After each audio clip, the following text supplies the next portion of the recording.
नमस्कार, मैं हूं Mamta Verma. DAV e learning classes में आपका हार्दिक स्वागत है। हम अध्ययन कर रहे हैं बीए प्रथम वर्ष के लिए हमारी जो कथा घर जो किताब है, बुक है, उसी में से एक नई कहानी को लेकर आज हम आए हैं। तो ये कहानी है पानी के 7 रंग और जिसकी लेखिका हैं सुदेश बत्रा। तो इनका ये जो कहानी है, इस कहानी को पढ़ने से पहले हम जो लेखक परिचय है उसको पढ़ते हैं। तो सुदेश बत्रा, इनका जन्म है 1946 में। राजस्थान की सुपरिचित कथाकार एवं उपन्यासकार सुदेश बत्रा राजस्थान की महिला लेखन में एक महत्वपूर्ण नाम है। महिला कथाकार हैं। इनकी कहानी है पानी के 7 रंग। अध्ययन अध्यापन से जुड़ी डॉक्टर बत्रा राजस्थान विश्वविद्यालय में पढ़ाती रही हैं। अपने लेखकीय जीवन में मुट्ठी का सच, चाल और उक्ष के साथ अमृतलाल नागर पर केंद्रित अपना शोध वैराग्य रागों पर लिखे मोनोग्राफ के कारण भी ये काफी चर्चित रही हैं। हिंदी उपन्यास है इनका बदलते परिप्रेक्ष्य, इनकी विशिष्ट कृति है। उपन्यास है इनका बदलते परिप्रेक्ष्य। और ये संबंधों की ताजगी, ऊष्मा और निरालापन इनके लेखक का विशेष गुण है। इन्होंने प्रदेश का प्रतिनिधित्व, राष्ट्रीय स्तर के अनेक मंचों का संचालन किया है। पानी के 7 रंग जो इनकी कहानी है, इसमें क्या है कि अस्तित्व पर पड़ी धूल को झाड़ती पहुंचती कहानी है, जो यह संदेश दे रही है कि व्यक्ति अस्तित्वहीन होकर स्वयं को कायम नहीं रख सकता। हर व्यक्ति के जीवन का अकेलापन उसकी अपनी यात्रा है, जिसे उसको तय करना ही है। कहानीकार कहना चाहती है कि जीवन के लिए अस्तित्व का बलिदान मत करो। अस्तित्व बड़ा है या जीवन नहीं, जीवन तो अस्तित्व का ही एक भाग है। तो इसमें एक कहानी है एक सिल्विया नामक महिला की कहानी है कि 70 वर्षीय वो महिला है और दिखाते हैं उनके पति का 2 वर्ष पूर्व देहांत हो चुका होता है। तो वो कितना अकेलापन महसूस करती हैं, मतलब इतना अकेलापन कि उनको लगता है कि साथ रहते तो ठीक था, कि तब तक तो बहुत बढ़िया था, लेकिन अब जो अंतिम छोर की जो उनकी यात्रा है जीवन की, 70 वर्ष के नज़दीक उनकी जो जीवन चल रहा है, वो किस प्रकार से एकांकीपन को झेल रही हैं। जैसे ना तो वो अपने जो पुत्र हैं या उनके जो पुत्र पुत्री हैं, उनके पास भी उनका सामंजस्य नहीं बैठता, क्योंकि उनके पास अपना अस्तित्व कुछ भी नहीं रहता।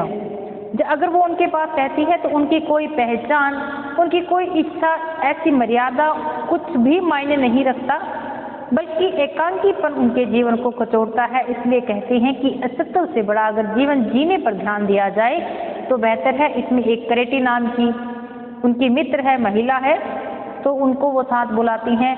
तो वो दिखाती हैं कि जो करेटी नाम की जो महिला है उनके साथ थोड़ा घूमने कहीं जाती है। कहानी की मूल संवेदना या कथा अधिक महत्वपूर्ण नहीं है, बल्कि इसके जो संवाद हैं या इनके कहले की जो भाव है इस कहानी का अस्तित्व की ओर लेकर, वही महत्वपूर्ण है। कथा में इसमें अधिक रोचकता दिखाई नहीं देती। पानी के 7 रंग कहानी है।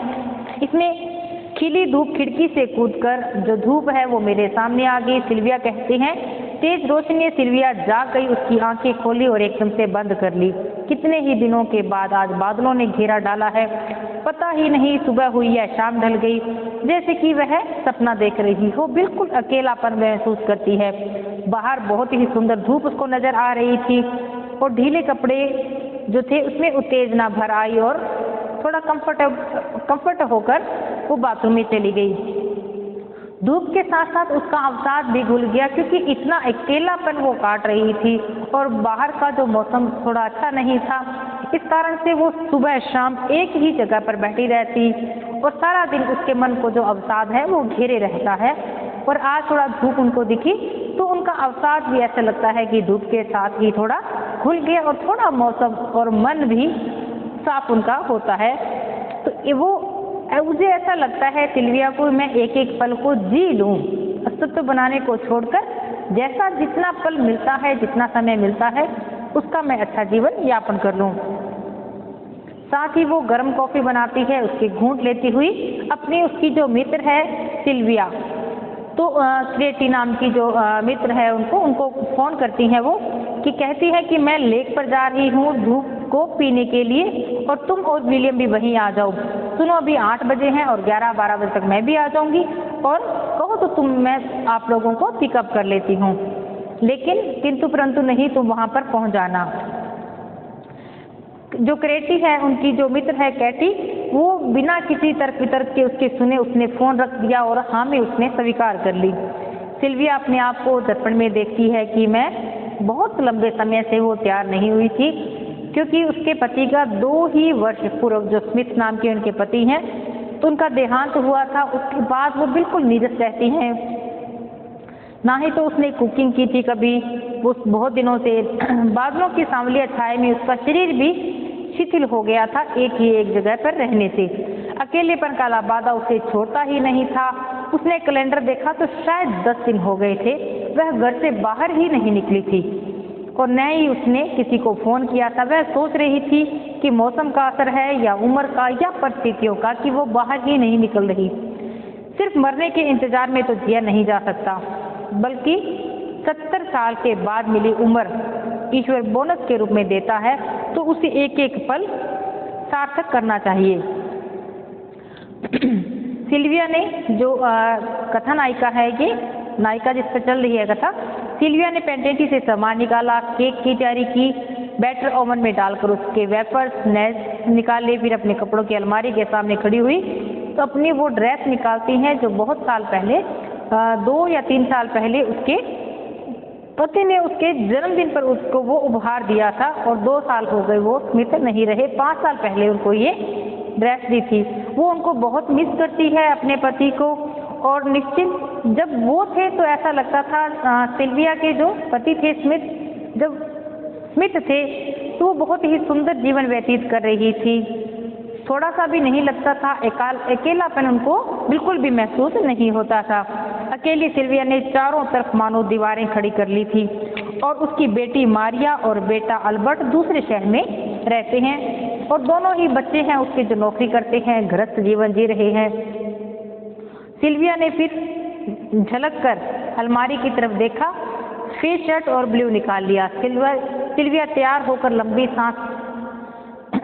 लंबी सांस उसने पहनी, लॉन्ग शूज उसने पहने, गहरी लाल रंग की लिपस्टिक लगाती है, फिर एक स्टाइलिश लगाई और स्टाइलिश कैप सिर पर लगाकर आईने में देखती है। फिर खुद ही खुद से कहती है कि कौन कहेगा कि तुम 70 की हो गई हो। उसके कानों में धीरे से ऐसा लगता है कि वो उनके पति हैं स्मिथ, उनकी आवाज़ गूंज पड़ी है।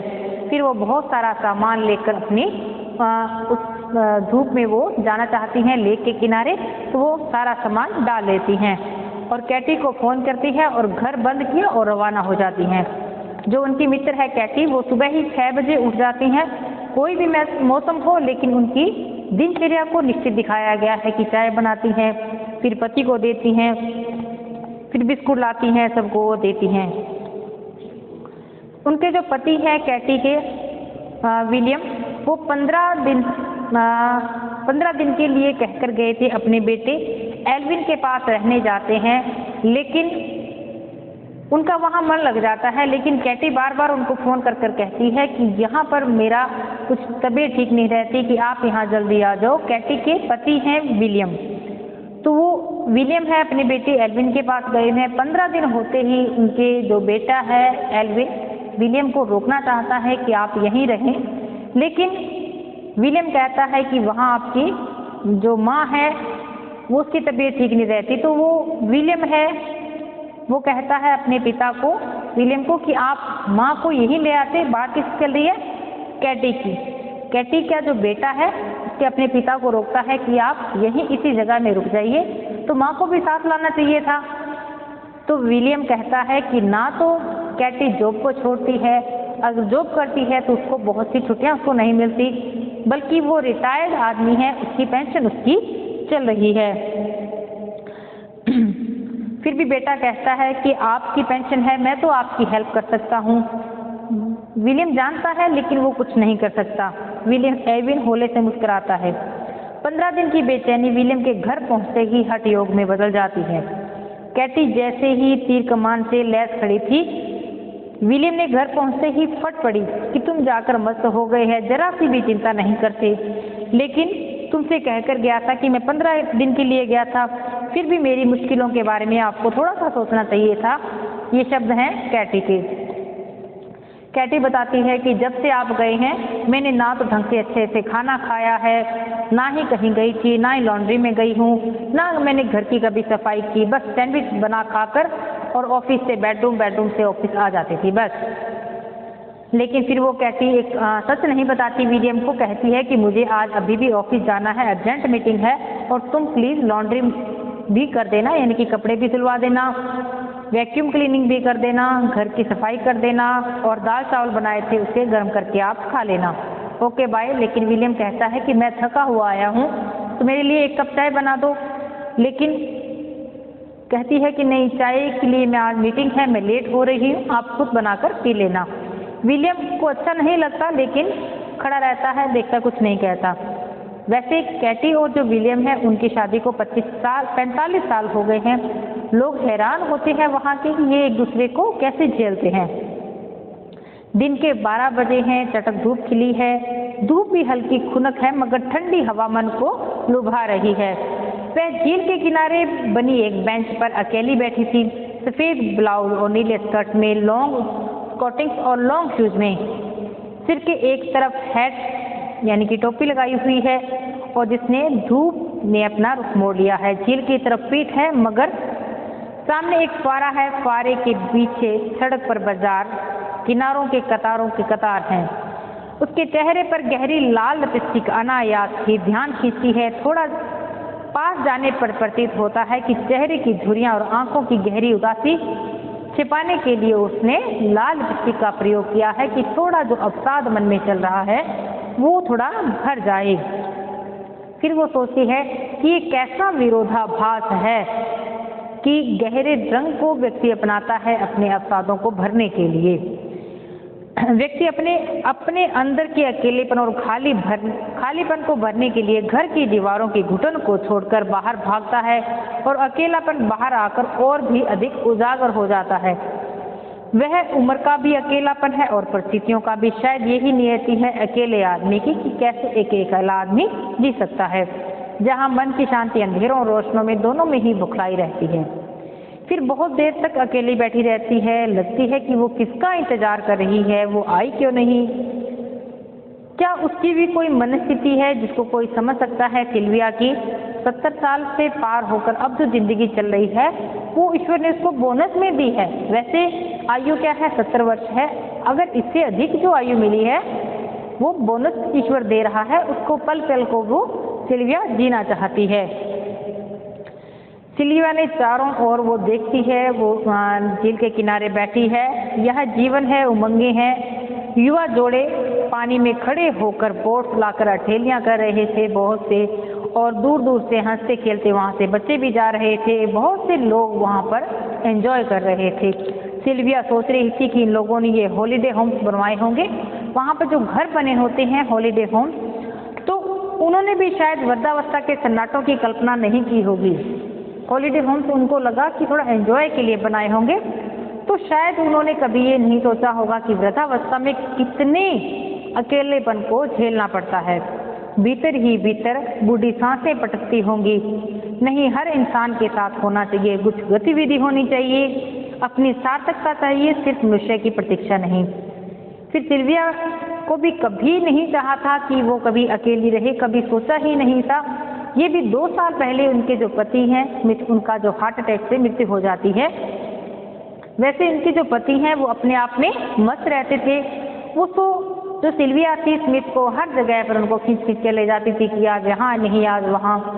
फिर उसको लगता है कि जवानी में तो ठीक था, लेकिन जो जीवन साथी की सबसे अधिक जो जरूरत होती है वो बुढ़ापे में ही होती है, क्योंकि उस समय अकेलापन, एकांकीपन मनुष्य को बहुत बुरी तरह से घेर चुका होता है। घर की हर स्थिति परिस्थिति में भी उसका जो साथ कहने वाली जो बातें होती हैं वो उसी के साथ ही हो सकती हैं। सिल्विया को याद आता है कि वहाँ पर एक जो जोड़े को देखती हैं कि किस प्रकार से वो अटेलियाँ कर रहे थे, तो खुद को वो बातें याद आती हैं खुद की कि एक बार केटी जो इनकी मित्र हैं वो क्रिसमस की पार्टी रखती हैं, तो वो स्मिथ को उठाती हैं कि आज हमें वहाँ जाना था केटी के घर में। फिर धीरे धीरे उठती हैं, फटाफट नहाने के लिए जाती हैं। जो सिल्विया हैं, स्मिथ याद करती हैं सिल्विया यही बात को कि केटी के घर तब क्रिसमस की पार्टी थी। तब सिल्विया कहती है कि आज हमें कहीं जाना था।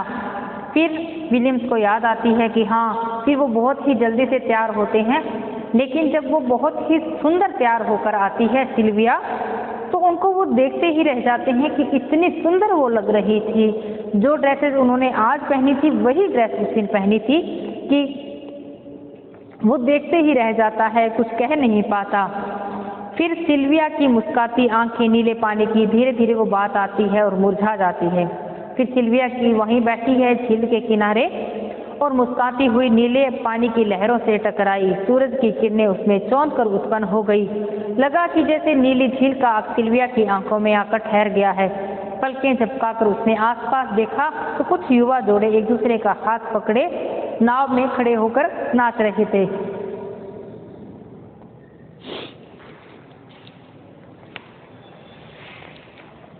और कुछ बैठे बैठे पानी से हाथों की खेल रहे थे और कुछ धीरे से नाव में चढ़ने की कोशिश कर रहे थे। यानी कि सारी जगह वातावरण, सभी की जगह चेहरों पर मुस्कान नजर आ रही थी। सिल्विया की आंखों में हसरत की एक परछाई सी तैर उठी। फिर उसने नजर घुमाकर अपनी विपरीत दिशा में देखा तो बेहद ही खूबसूरत युवा मूर्ति युगम फुआरे के पानी के नीचों में बूंदों में नृत्यरत था। सिल्विया की आंखें अपलक थी। सौंदर्य और यौवन का मेल कितना निडर और मदमस्त होता है। हाय, आवाज आती है सिल्विया को अचानक से। हाय, आई एम वेरी लेट की आवाज के साथ कैटी का हाथ उसके कंधे पर था। उसकी जो मित्र है वो कैटी आ जाती है। सिल्विया को लगा कि उसके सारे उदासी के बादल एकदम से छंट गए हो। उसने शिकायत भरी नजरों से कैटी को वो देखती है और कैटी के हाथों में 2 बैग थे। एक बैग में कोल्ड ड्रिंक और बियर के टिन झांक रहे थे और दूसरे में खुशबुएं बिखर रही थी। एकदम खड़ी हो गई, चारों तरफ संगीन छा गई। तो क्या है, नसीलू विलियम बहुत ढीला है। दरअसल तुम्हें उसकी कदर नहीं है। फिर वो 2 कदम पीछे हटकर सिर से पांव तक उसको देखती है। सिल्विया को घुंघराले बाल, गुलाबी होठ, पीली शर्ट के साथ सफेद कैपरी में कैटी गजब लग रही थी। सिल्विया की आंखों में अपनी प्रशंसा देखकर कैटी की आंखें की जो तनी डोरियां थी वो ढीली हो जाती हैं।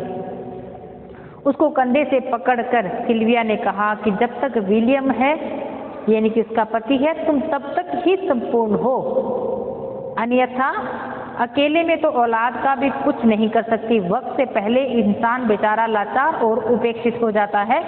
अतः अच्छा है एक एक पल जियो और तुम खुश रहा करो। फिर दोनों उठकर एक झील के किनारे मेज कुर्सियों पर जा बैठती हैं और वो कुछ खाना वाना खाती हैं। पहले आंखें तृप्त हुई, पहले आंखें भर गई कि वो कैटी आ जाती हैं। उसके बाद उनका पेट भी भर जाता है, खुश हो जाती हैं। फिर पीछे उनकी जहाँ पर वो बैठी हैं वहाँ पर किनारे नन्हे नन्हे पौधे, फूल लगे हुए हैं। बाहर लगी प्रेम और रोमांस की डूबी आत्ममुग्ध मूर्तियाँ, वैभव और सौंदर्य चेतना का अद्भुत मेल। मगर सिल्विया अचानक ठिठक जाती है। कैटी पूछती है कि क्या हुआ? तुम्हें नहीं लगता इंसानों के बिना यह वैभव निर्जीव और निस्पंद है कि जो इतना सुंदर यहाँ का वातावरण है, वो अगर यहाँ पर इंसान नहीं आते तो यहाँ पर ये सब कुछ निर्जीव लगता है।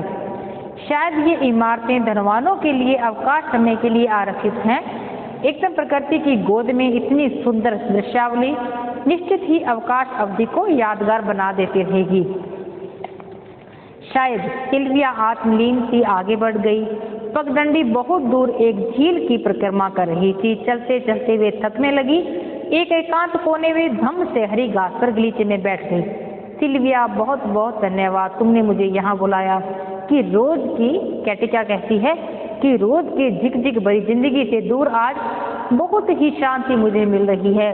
कैटी ने भरपूर सी अंगड़ाई ली। कैटी, अभी अभी परिवर्तन सुखद होता है, परंतु रोज अपने परिवार का साथी चाहिए।